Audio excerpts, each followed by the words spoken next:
말씀 출애굽기 34장 27절에서 35절 말씀을 봉독합니다. 출애굽기 34장 27절에서 35절까지입니다. 우리 한 절씩 교독해서 하나님 말씀을 받겠습니다. 여호와께서 모세에게 이르시되 너는 이 말들을 기록하라. 내가 이 말들의 뜻대로 너와 이스라엘과 언약을 세웠음이니라 하시니라. 모세가 여호와와 함께 40일 40야를 거기 있으면서 떡도 먹지 아니하였고 물도 마시지 아니하였으며 여호와께서는 언약의 말씀 곧 십계명을 그 판들에 기록하셨더라. 모세가 그 증거의 두 판을 모세의 손에 들고 시내산에서 내려오니 그 산에서 내려올 때에 모세는 자기가 여호와와 말하였으므로 말미암아 얼굴 피부에 광채가 나나 깨닫지 못하였더라.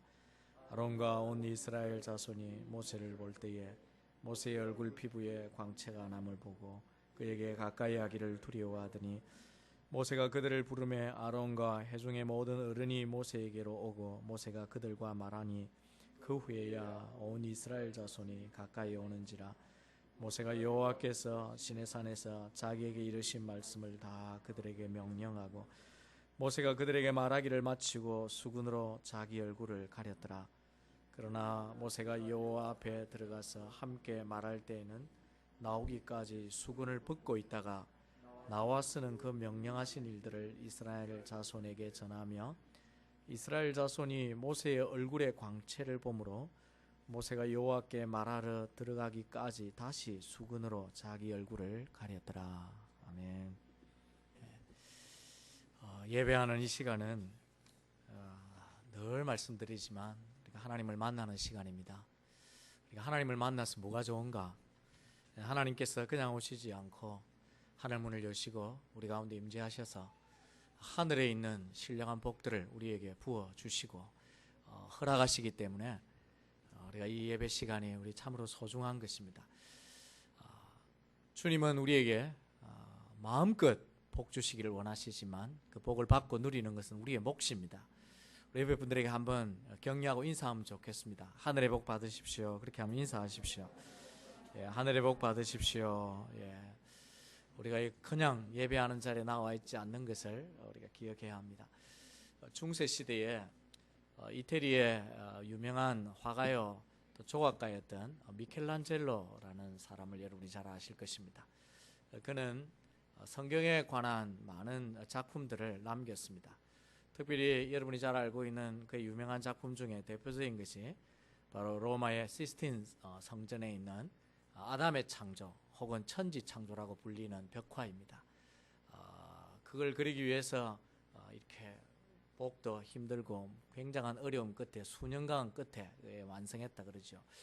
그가 그림뿐만 아니라 조각가로도 유명한데 그가 조각한 대표적인 상이 하나 있습니다. 그게 바로 모세상입니다. 이 모세상을 한번 우리가 볼까요? 제가 한번 찾아봤는데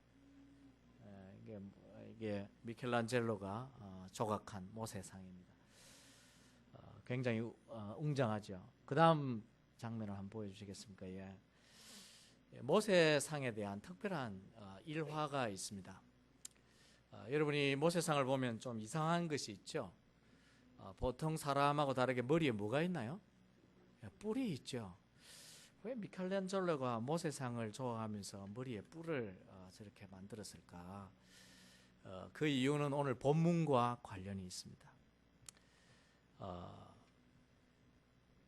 AD 4세기경에 제롬이라는 사람이 히브리어 성경을 라틴어로 번역을 했었습니다. 근데 그 라틴어로 번역한 성경을 우리가 불가타 성경이라 그렇게 부르는데 그 라틴어로 번역할 때 이 제롬이 이 출애굽기 34장 29절에 있는 이 말씀을 가지고 본문을 번역하면서 모세의 얼굴에 광채가 난다 하는 이 히브리어 단어를 이 히브리어 단어가 활한 광채가 난다는 뜻도 있지만 뿔이 난다 하는 뜻도 있어요. 그리고 명사형은 케렌인데 이것은 빛이라고 하는 뜻도 있지만 뿔이라고 하는 뜻도 있습니다. 그래서 다윗이 시편에서 여호와는 나의 구원의 뿔이시오라고 할 때 바로 이 활한형에서 나온 케렌이라는 단어를 사용했어요. 근데 이게 제롬이 번역을 하면서 그걸 빛으로 알지 못하고 광채로 알지 못하고 모세가 산에서 내려오면서 그 얼굴에 뿔이 났다, 이렇게 이제 번역을 한 것입니다. 미켈란젤로가 어떤 성경을 읽었을까요? 이 제롬이 번역한 불같아 성경을 읽고 모세의 머리에는 뿔이 났다라고 생각을 한 것입니다. 그리고 그 유명한 작품을 저렇게 만들었는데 지금까지 저런 모습으로 있는 것입니다. 이것을 보면 성경 번역이 얼마나 중요한가 하는 것을 잘 보여주는 한 예입니다. 물론 우리가 잘 번역된 성경을 읽는 것도 대단히 중요합니다. 그런 의미에서 모든 성경이 완벽하게 번역될 수는 없지만 그래도 하나님의 말씀을 가리우지 않는 그런 잘된 정확한 번역을 우리가 보는 것이 대단히 중요한 것을 다시 한번 생각해 보게 됩니다. 오늘 본문에 보면 모세가 시내산에 두 번째 올라가서 하나님께로부터 돌비를 다시 받아 내려오는 이야기입니다. 모세는 40일 동안 아무것도 먹지 않고 하나님께 다시 나아가서 하나님이 써주실 그 십계명 돌판을 받기를 기다렸습니다. 그리고 마침내 그 돌판을 받아서 산에서 내려올 때 하나님의 영광이 모세에게 임해서 그의 얼굴 피부가 광채가, 그것도 그냥 광채야 얼굴 좋다 이런 수준이 아니라 다른 사람이 도저히 그 빛을 볼 수 없을 정도로의 하나님의 영광이 그에게 임재하고 나타난 것입니다. 그래서 본문 29절에 보면 모세가 그 증거 두 돌판을 모세의 손에 들고 시내산에서 내려오니 그 산에서 내려올 때에 모세는 자기가 여호와와 말하였으므로 말미암아 얼굴 피부에 광채가 나나 깨닫지 못하였더라. 모세의 얼굴에 광채가 난 것은 금식을 했음에도 불구하고 잘 먹어서 빛깔이 좋은 것이 아니라 여호와와 말하였기 때문에 생긴 하나님의 영광의 임재 때문이었습니다. 하나님께서 모세에게 주신 특별한 은혜가 있었습니다. 이런 광채가 모세에게 함께한다는 것은 바로 하나님이 그와 함께한다는 것을 증거해 주는 것입니다. 하나님을 참되게 교제하는 자, 하나님을 온전히 만난 자, 그리고 하나님을 가까이 하는 자에게는 이런 은혜가 있다는 것을 한 예로 보여주는 것입니다. 우리가 지금 계속해서 출애굽기를 이렇게 묵상하는데 이유가 있습니다. 제가 다음번에 다시 말씀드리겠지만 지난 시간에 하나님께서 언약을 갱신한 이스라엘 백성들에게 강력하게 요구한 것이 무엇입니까? 하나님과의 만남은 인생에 너무 중요하고 복이 되기 때문에 그 만남을 어떻게 하라는 것입니까? 가꾸라는 것이죠. 그걸 소홀히 하지 말고 그 만남을 소중히 여기고 하나님 안에서 자주 만나고 그리고 교제하고 사귀면서 가꾸라는 것입니다. 그렇게 하나님과 교제하고 가꾸는 자에게 주어지는 은혜 가운데 하나가 하나님이 임재하시는 것입니다. 그리고 하나님의 영광을 그에게 나타내 보이시는 것입니다. 모세는 그 영광 중에 영광을 맛보게 된 것입니다. 모세 얼굴에 나타난 이 영광은 은혜의 시대인 오늘 모든 참된 하나님의 백성이 누리게 될 은혜와 축복입니다. 이것은 현재와 장래의 우리를 향한 하나님의 약속이기도 합니다. 그러므로 오늘 저와 여러분의 얼굴에도 또 우리의 삶에도 하나님의 함께 하심을 증거해 주는 이런 하나님의 영광의 광채가 빛날 수 있어야 합니다. 왜? 하나님께서 그것을 우리에게 약속해 주셨기 때문입니다. 그리고 이 땅에 사는 동안에 하나님의 영광을 나타내는 사람으로서, 그래서 하나님을 증거하는 사람으로서 우리가 이 땅에 살아갈 수 있어야 합니다. 그래서 오늘은 이 말씀을 보면서 어떻게 나에게도 내 얼굴에도 내 삶에도 모세와 같은 이런 하나님의 영광의 광채가 빛나게 할 수 있을까? 그리고 어떻게 하나님의 영광을 나타내는 사람으로 하나님을 증거하는 그런 사람이 될 수 있을까 하는 것을 묵상해 보기 원합니다. 여러분의 얼굴에 하나님의 영광의 광채로, 이 화장빨이 아닌 하나님의 영광의 광채로 빛날 수 있다면 얼마나 좋겠습니까? 여러분 이것을 한번 상상해 보면서 하나님 내게도 이런 은혜를 주십시오. 오늘 말씀을 통해 우리에게 이런 축복이 부어지려면 어떻게 해야 될지 모세의 예를 통해 우리가 볼 수 있는 것이 있습니다. 우리 얼굴에 우리 삶에 하나님의 영광이 나타나게 하려면 첫 번째 우리가 해야 할 일이 하나님의 영광을 간절히 사모해야 합니다. 하나님의 영광을 사모하고 그 영광을 구하는 자에게 하나님의 영광이 임합니다. 모세는 자기 동족 이스라엘 백성들을 향한 소원뿐만 아니라 자기 개인적으로도 같은 소원이 있었어요.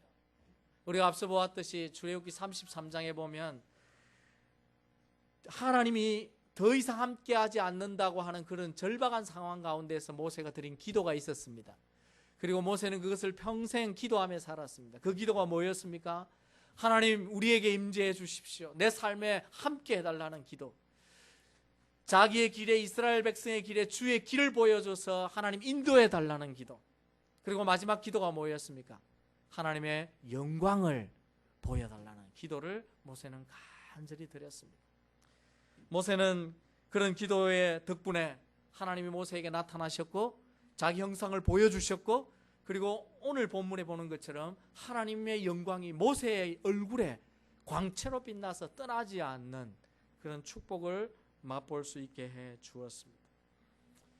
모세가 이같이 하나님의 은혜를 입고 영광을 나타내는 사람이 된 것은 그가 하나님의 영광을 사모하고 하나님의 영광을 간절히 구했기 때문입니다. 모세뿐만 아니라 성경에 보면 이 원리가 동일해요. 시편 34편에 보면 5절 말씀에 이런 말씀이 있습니다. 주를 앙모하고 광채를 내었으니 그들의 얼굴은 부끄럽지 아니하리로다. 하나님의 영광의 광채를 나타내 보인 사람들이 어떤 자라고 말합니까? 주를 뭐하고? 앙모하고. 주를 앙모하는 자들이 그들의 얼굴에 하나님의 광채를 나타내 보였다고 성경은 기록하고 있습니다.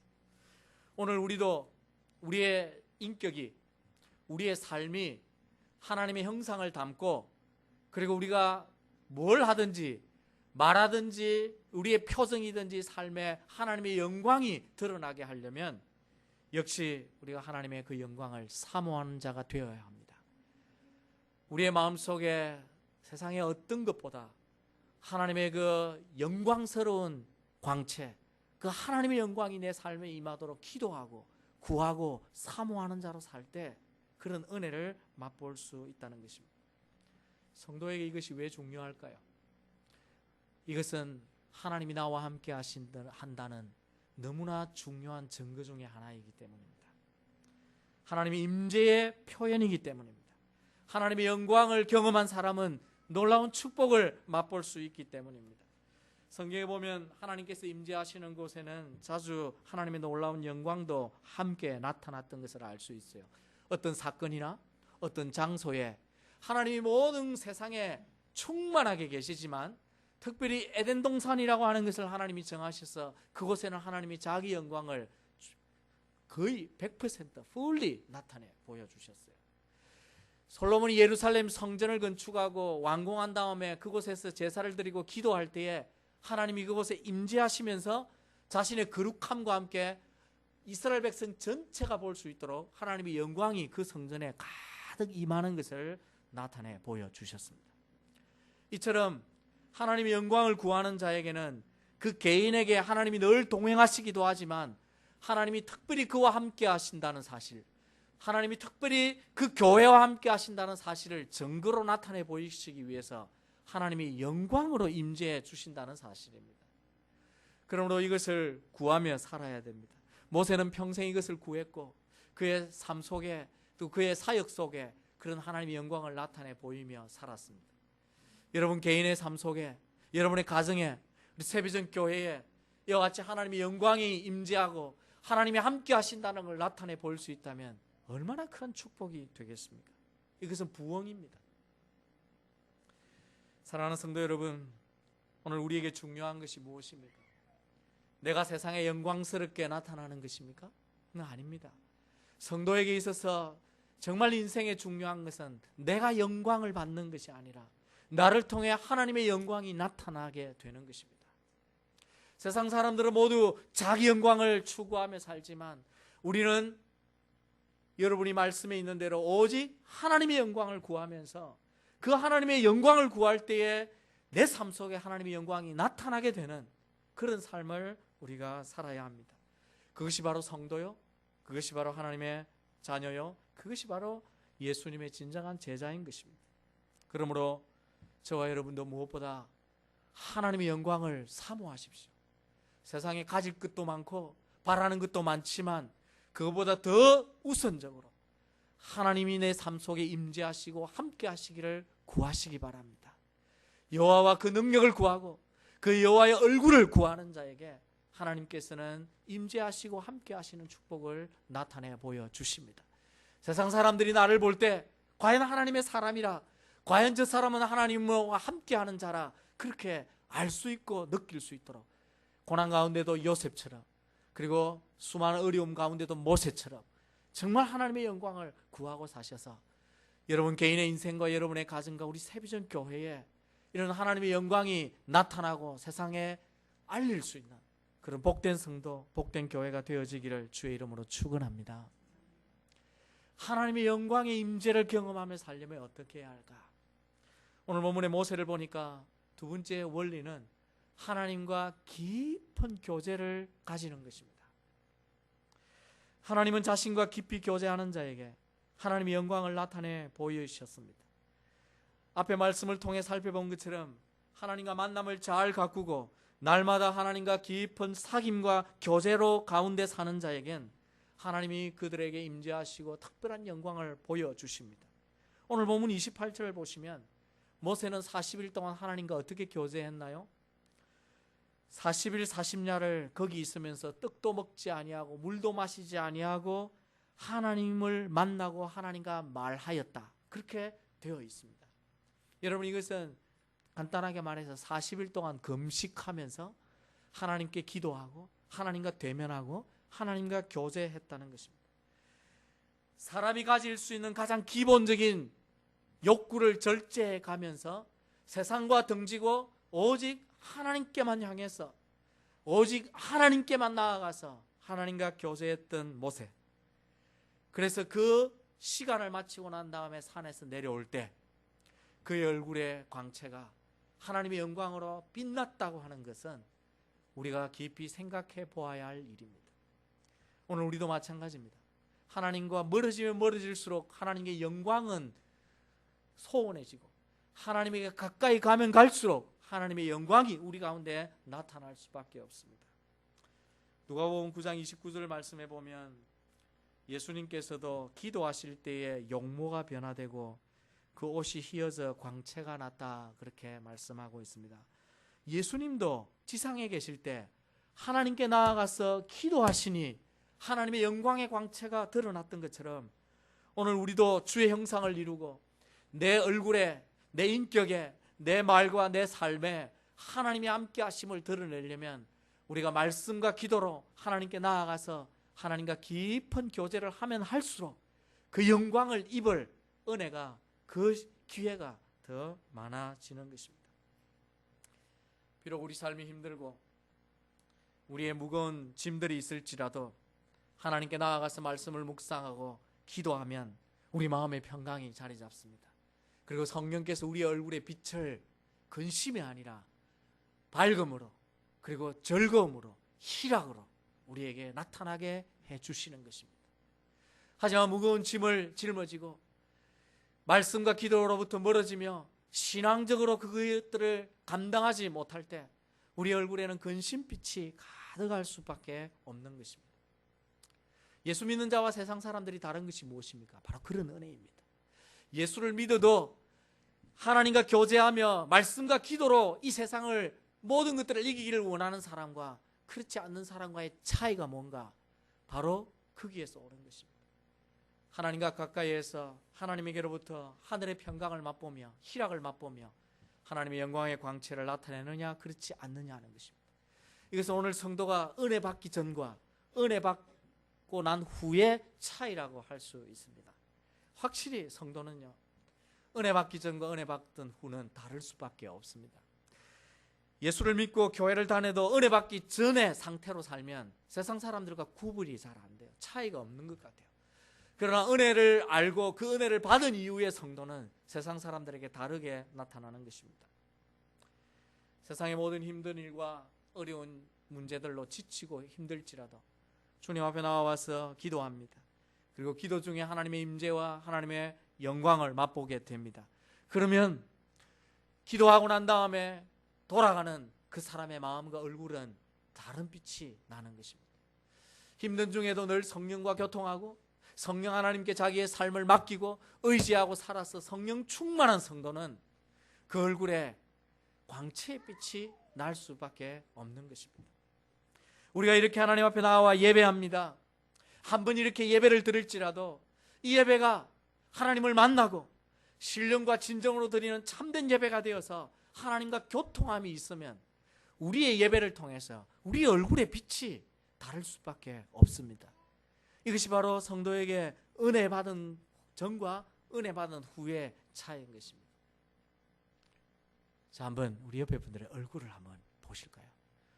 어떻는지 한번 얼굴을 보십시오. 그리고 이렇게 인사하십시오.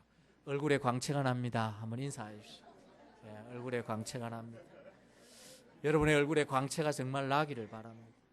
하나님 앞에 한번 예배 드린 것 때문에 여러분의 마음에 평강이 자리 잡고 오늘 우리가 찬양한 것처럼 우리의 마음에 기쁨과 희락이 말씀이 있기 때문에 우리가 기도가 있기 때문에 주의 영광의 빛이 와서 우리에게 광채가 나타나는 그런 삶을 우리가 살아야 됩니다. 그것이 약속입니다. 재미있는 것은 자기가 은혜 받고 영광의 광채가 빛나면요, 나보다 누가 먼저 더 할까요? 내가 먼저 할까요? 남이 먼저 할까요? 남이 먼저 한다. 모세도 그랬고 역사적으로 그래요. 이거 한 일화인데 무디 목사님이, 유명한 부흥사였던 무디 목사님이 무디 학교에서 신학생들을 가르칠 때에 기도원에 올라가다가 기도원에서 내려오는 신학생들을 만났습니다. 근데 이 신학생들이 기도하고 너무 뜨겁게 은혜를 받고 기쁨이 있어서 굉장히 흥분된 마음에 무디 목사님이 이렇게 자랑했어요. 목사님 오늘 우리 얼굴 빛이 다르죠? 우리 얼굴에 영광의 빛이 안 납니까? 그렇게 말하니까 무디 목사님이 뭐라고 했냐면, 얘들아, 모세는 40일 금식하고 내려올 때 지 얼굴에 영광의 빛이 난 줄 자기는 몰랐단다. 그러면서 겸손하라고 그렇게 가르친 것입니다. 그렇습니다. 우리가 은혜 받으면 우리가 자랑하지 않아도, 우리가 하나님의 말씀에 붙들리고 성령의 충만함에 붙들리면 우리가 굳이 자랑하지 않아도 우리의 얼굴을 통해, 우리의 언어를 통해, 우리의 대화의 내용을 통해서 그 신령함이, 그 은혜가 느껴지게 되는 것입니다. 사랑하는 성도 여러분, 여러분이 은혜를 맛보려면 하나님께 가까이 나아가셔야 됩니다. 바쁜 이민생활 가운데도 바쁘다는 핑계로 말씀과 기도에 게을리하지 아니하고, 그럴수록 말씀을 붙들고 기도하는 자리에 더 나아가면 하나님이 더 큰 은혜를 주시고 그 삶을 이길 능력을 주시고 문제 가운데서도 평강을 누리고 소망을 맛볼 수 있는, 그래서 얼굴빛이 환하고 근심빛이 아닌 그리고 감사할 수 있는 그런 모습으로 우리가 살아갈 수 있습니다. 바라기는 바쁠수록 더 말씀과 기도에 힘쓰십시오. 여러분이 여러 가지 장애가 있을수록 하나님 앞에 나와서 하나님을 만나는 이 영광스러운 예배에 더 힘쓰십시오. 그래야 해서 할 수만 있다면 여러분도 모세처럼 40일 금식기로라도 헌신해서 하나님 앞에 세상 사람들이 맛보지 않는 깊고 놀라운 은혜를 맛보셔서 여러분의 삶과 여러분의 사역에, 우리의 교회에 하나님의 놀라운 영광의 빛을, 광채를 나타내는 그런 복된 성도들 되시기를 주의 이름으로 축원합니다. 우리가 이 은혜를 입으려면 마지막으로 해야 할 한 가지가 더 있습니다. 오늘 본문에 보면 우리에게 영광을 가리우는, 영광을 가리고 있는 수건을 벗어야 돼요. 오늘 본문 33절과 35절에 보면 모세 얼굴에 빛났던 그 광채를 가리는 수건에 관한 이야기가 나옵니다. 모세 얼굴의 영광의 광채가 얼마나 밝았던지 사람들은 모세를 제대로 들여다볼 수 없었습니다.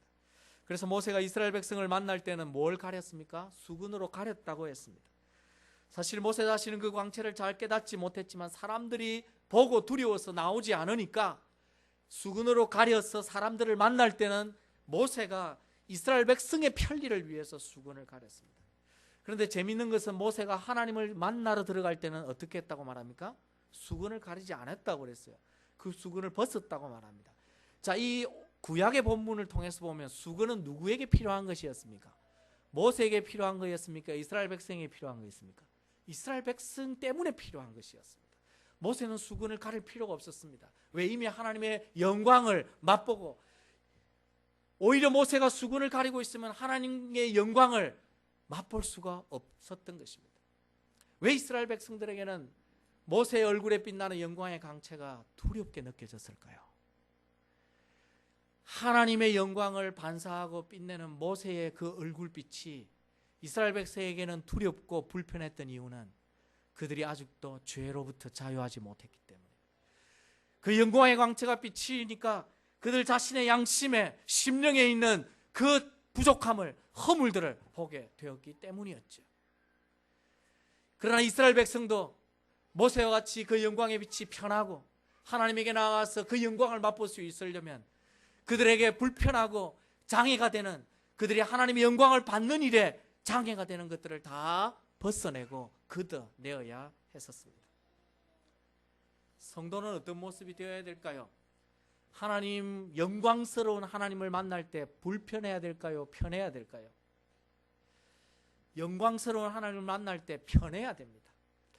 여러분이 이 예배에 나올 때 하나님이 여러분을 강력하게 만나 주신다고 할 때 여러분이 그 하나님을 만나기를 편해야 됩니다. 그렇게 되기 위해서 가리운 모든 것들을 벗어내는 예배를 드려야 되는 거예요.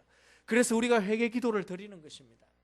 그것이 벗어질 때 하나님을 편하게 만날 수 있는 것입니다. 우리의 죄가 우리에게 사라질 때 하나님의 은혜가 우리에게 장애가 되지 아니하고 마음껏 우리 가운데 임할 수 있게 되는 것입니다. 그래서 바울은 오늘 이 구약의 이 본문을 인용해서 고린도 교회 성도들에게 교훈하는 말씀이 있었습니다. 고린도후서 3장 13절에서부터 18절의 말씀이 그 말씀이에요. 그 13절부터 몇 구절을 보면요, 우리는 모세가 이스라엘 자손들에게 장차 없어질 것의 결국을 주목하지 못하게 하려고 수건을 그 얼굴에 썬 것 같이 아니하노라. 그러나 그들의 마음이 완고하여 오늘날까지도 구약을 읽을 때에 그 수건이 벗겨지지 아니하고 있으니 그 수건은 그리스도 안에서 없어질 것이라. 오늘까지 모세의 글을 읽을 때에 수건이 그 마음을 덮었도다. 이게 무슨 말이냐면, 고린도 교회 성도들이 하나님의 말씀을 받는데 그 말씀이 가지고 있는 능력과 은혜를 마음껏 누리지 못하는 이유가 있다는 것입니다. 그 이유가 뭐냐면 말씀을 볼 때에 가리운 수건이 있더라는 것입니다. 그 수건을 벗어야 하나님의 말씀을, 하나님의 은혜를, 하나님의 능력을 온전히 경험할 수 있는데 그 가리워준 수건이 그 은혜를 경험하지 못하게 하더라는 것입니다. 그리고 바울이 고린도 교회 성도들을 향해서 대표적으로 그 수건이 뭐라고 말을 하느냐 하면 뭐라고 말합니까? 그들의 마음에 있는 완고함이라, 그렇게 말합니다. 하나님의 말씀을 말씀으로 여기지 않는, 율법으로 자기들이 만드는 오히려 다른 것들로 그 말씀을 견주어서 하나님의 말씀을 순수하게 받지 아니하는 그 완고함이 수건이라고, 벗어야 할 수건이라고, 자기들의 종교 형식과 방식대로 하나님을 생각하고 십자가의 그리스도를 생각하는 그것이 바로 그리스도를 그리스도로 알지 못하게 하는 수건이라고 지금 바울은 이야기하고 있는 것입니다. 오늘의 성도들도 동일합니다. 하나님의 진리의 말씀은 과거와 똑같고 하나님도 동일하신데 과거 믿음의 선배들이 경험한 것과 같은 은혜와 능력과 말씀의 그 진리들을 맛보지 못하는 이유가 뭘까요? 어떤 사람은 하나님의 신령하고 놀라운 기적들과 하나님의 충만한 영적인 세계들을 맛보는데 어떤 성도들은 교회 안에서 왜 그것을 맛보지 못할까요? 개인적으로 가리워진 수건들이 다르게 있기 때문인 것입니다. 바울은 지금 고린도 교회를 향하여 그 이야기를 하는 것입니다. 오늘 우리에게 하나님의 은혜를 가리우는 수건들이 있습니다. 그것은 과거의 율법의 수건과 달리 오늘 우리에게는 우리 마음에 있는 세상을 향한 욕심의 수건일 수도 있고, 또한 오만함의 수건일 수도 있고, 지성의 수건일 수도 있고, 교만의 수건일 수도 있고, 하나님의 말씀과 하나님의 신령한 세계를 맛보지 못하게 하는 우리 스스로가 가려놓고 있는 수건이 있다는 것입니다. 그 수건을 벗을 때에 우리가 온전한 하나님의 은혜를 맛볼 수가 있습니다. 한국에 요즘 꿩요리가 조금씩 인기를 끌고 있답니다. 그런데 꿩은 본래 야생이라 이걸 사육해서 기르기에 많은 어려움이 있습니다. 닭과 같은 검류지만 닭은 공중을 날아서 하늘로 날아다니지는 않습니다. 그러니까 사육하기가 좋잖아요. 근데 꿩은 인기척이 들면 그야말로 날아서 다른 지역으로 옮겨가죠. 그리고 이런 꿩을 어떻게 사육하느냐. 그러기 위해서 보편적인 방법은 2m 정도 되는 울타리를 높이 치고 철망을 두르고 그 위에 거물을 쳐야 사육이 가능하다 그래요. 그런데 어떤 농장에서 꿩 사육하는 전혀 새로운 방식으로 꿩을 사육하는데 자신이 생각했던 방식으로 사육한다고 생각하고 끝 농장을 방문했다가 전혀 다른 걸 보게 된 것입니다. 사람 허리쯤 정도에 나오는 울타리가 있고 위에 아무것도 쳐져 있지 않고 거물이 있지 않는 거예요. 그런데 꿩이 아무렇지 않게 고개를 숙이고 모이를 먹으면서 수백 마리가 거기에 울타리에 있다는 것입니다. 참 신기해서 주인에게 물었어요. 어떻게 이 꿩 사육을 이렇게 하느냐. 그러니까 꿩을 잘 들여다보라 그런 거예요. 꿩을 잘 들여다보니까 특이한 게 있었어요. 그 꿩 대가리에 뭔가가 이렇게 뒤집어 씌워져 있었던 거예요. 뭘 뒤집어 씌웠냐면 선캡 같은 것을 이렇게 다 하나씩 뒤집어 씌운 거예요. 우리 보통 여름에 한국 우리 사람들을 보면 햇볕을 가리기 위해서 모자를 쓰기 싫으니까 이렇게 선캡을 이렇게 딱 뒤집어 씌우잖아요. 근데 이 꿩 머리에다가 선캡을 하나씩 다 씌워놔요. 그래서 저게 무슨 효과가 있냐 그러니까 꿩은 자기 눈에 보이지 않는 이상으로 행동하지 않는다는 것입니다. 그래서 이 선캡을 눈에 씌워 놓으니까 하늘이 보이지 않는 거예요. 하늘이 보이지 않는 이상 그들은 절대 날지 않는다는 것입니다. 그래서 열심히 눈에 보이는 밥만 모이만 쪼아 먹고 살찌우는 거예요. 그것이 곧 자기가 빨리 죽는 길인 줄 알지 못하고 열심히 그렇게 모이를 쪼아 먹는 것입니다. 여러분, 이 세상 사람들은요 다 자기가 보지 못하는 수건이 가리워져 있습니다. 영원한 세계도 있고 천국도 있고 그리고 하늘나라라고 하는 신령한 차원의 세계가 있지만 세속적인 선캡이 씌워져 있어가지고 그것이 가려져 있어서 더 이상 보지 못하는 것입니다. 보지 못하면 관심을 갖지 못하고 날지 못합니다. 제가 오늘 우리가 예배를 드리기 위해 찬양을 하면서 독수리 날개쳐 올라감 같이 새롭게 하소서 이 찬양을 할 때 꿩 생각이 났어요.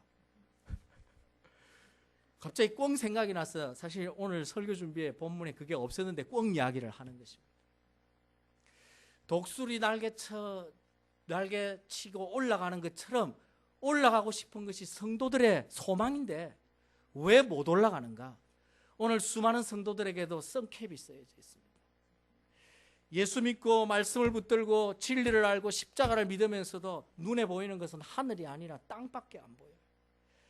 그러니까 땅에 있는 모의와 땅에 있는 성공과 땅에 있는 내가 붙잡아야 될 것들만 열심히 갈망하고 사는데 예수 없이 그것을 붙들면 그것이 내가 죽는 길인 줄을 알지 못하는 오늘 크리스찬들이 수없이 많다는 것입니다.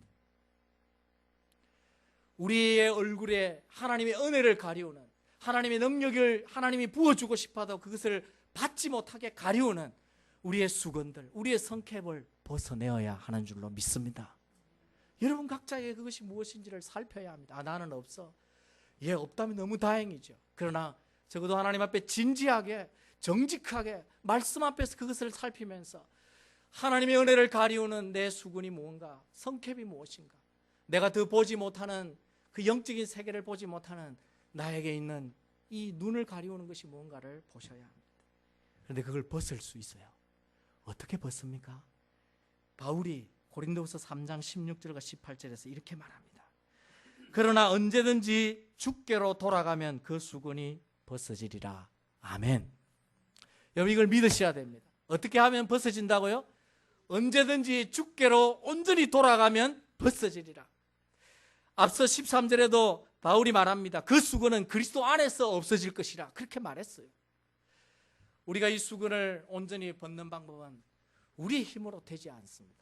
예수 그리스도의 십자가, 그분의 진리의 말씀, 그분과 깊이 교제하면서 이 은혜를 앙모하고 그리고 하나님께로 나아갈 때 우리의 눈이 밝아지고 우리에게 덮여져 있던 선캡이 사라지고 수건이 사라져서 신령한 세계를 보게 하고 복음의 은혜가 무엇인지 보게 하고 정말 내 인생을 다 던져서 투자하고서라도 붙들어야 될 것이 무엇인지 그 영원한 가치를 볼 때 우리는 비로소 독수리처럼 하늘을 날 수 있게 되는 줄로 믿으시기 바랍니다. 우리에게 수건이 가려져 있기 때문에 우리는 더 이상 우리의 신앙생활에 기쁨도 즐거움도 능력도 맛보지 못하는 것입니다. 바라기는 하나님의 은혜가 영광이 저와 여러분 가운데 임재할 때 그것이 두렵고 불편한 것이 아니라 그것이 편하고 반갑고 좋은 것이 되도록 여러분에게 가리우진 모든 수건들을, 모든 선캡들을 다 벗어내기를 주의 이름으로 축원합니다.